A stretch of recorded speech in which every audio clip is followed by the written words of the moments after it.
काले खां मदन मोहन जी के आगे खड़े, बोले नाथ जीवन में दूसरी बार है कि मैं आपसे कुछ मांग रहा हूं। पहली बार भी मांगा था, इसलिए मांगा था ताकि आपके मेरे बीच में कोई ना आवे। अब भी इसलिए मांग रहा हूं कि आपके मेरे बीच में कोई और ना आवे। खां ने एक उर्दू भाषा, उनकी उर्दू ही थी, उसमें एक पंक्ति गाई अपने ठाकुर के आगे कि मुसफ़्फ़क़ सफ़ीक रफ़ीक दिल दोस्त मेरे, मेरी नजदीकी हकीकी ख्याल कीजिए, मेहरबान कदरदान आला तू जहान बीच, मुझसे गरीबों का गुनाह माफ कीजिए। काले बेकरार खड़ा तेरे दरबार बीच, नंद के कुमार जरा गौर कुछ कीजिए।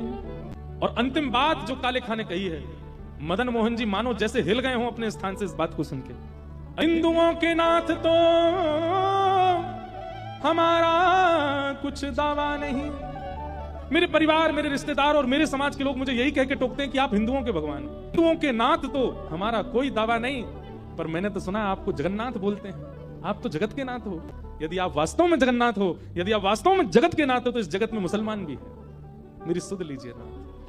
अंतिम पंक्ति जब काले खां ने कही, हिंदुओं के नाथ तो हमारा कुछ दावा नहीं, हो जगत के नाथ तो हमारी सुध लीजिए। ये बात जैसे ही कही है उसने, अब तो ठाकुर जी पर बात आ गई, भाई जगन्नाथ हो तो जगत में तो सब आते हैं, हम भी आते हैं, हमारा ध्यान दो। ठाकुर जी ने कहा मैं हिंदुओं का नहीं, मैं तो सबका हूं। और इतना कहते ही वहां हजारों लोग खड़े थे, पत्नी खड़ी थी। मृतक बालक काले खां का उठ बैठा, जीवित होकर के खड़ा हो गया। खड़े होकर के तुरंत अपने पिता की उंगली पकड़ करके कहा, पिताजी वो कहां है? पिताजी बोले कौन? एक सांवरा सा बालक मेरे साथ खेल रहा था नदी के तट पर, बहुत सुंदर था, बड़े मनोहर उसके मुखमंडल थे, बहुत अच्छे अच्छे नेत्र थे। पिताजी उसकी पीले वस्त्र मुझे इतने अच्छे लग रहे थे, मैंने उससे कहा था अपनी माँ से मुझे मिलवाओ, उसने मुझे वचन दिया था कि वो अपने नंद भवन मुझे लेके जाएगा। पिताजी उसके बाद पता नहीं मुझे नींद आ गई, मैं कहाँ चला गया मुझे नहीं पता, वो बालक कहाँ है पिताजी?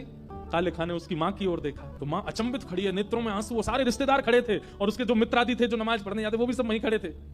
खां ने अपने बालक को गोद में लिया और दो दोहरी ऊपर चढ़ के, दो सीढ़ियां चढ़ के मदन मोहन जी की ओर दिखा के कहा, क्या यही बालक था, यही पोशाक थी? जैसे ही बालक ने मदन मोहन जी को देखा, हाँ पिताजी यही बालक था, यही पोशाक थी, यही मेरे साथ खेलने आए थे। और उस दिन काले खां ने परिवार सहित श्री मदन मोहन जी के चरणों को प्राप्त किया, सब परिवार सहित ठाकुर जी के। तब से लेके आज तक मदन मोहन जी में आरती होती है तो आरती के बाद सब जय जयकार करते हैं। जय जयकार के बाद आज भी करौली के लोग दो वाक्य गाते हैं, क्या? कारे के बेटा को जब कारे ने खायो, क्या? कारे के बेटा को जब कारे ने खायो, तब कारे की कविता सुन बेटा जिवायो है। काले के बेटा को जब काले ने खाया, तब काले की कविता से उसके बेटे को जिवाने वाले, हे मदन मोहन लाल तुम्हारी जय हो।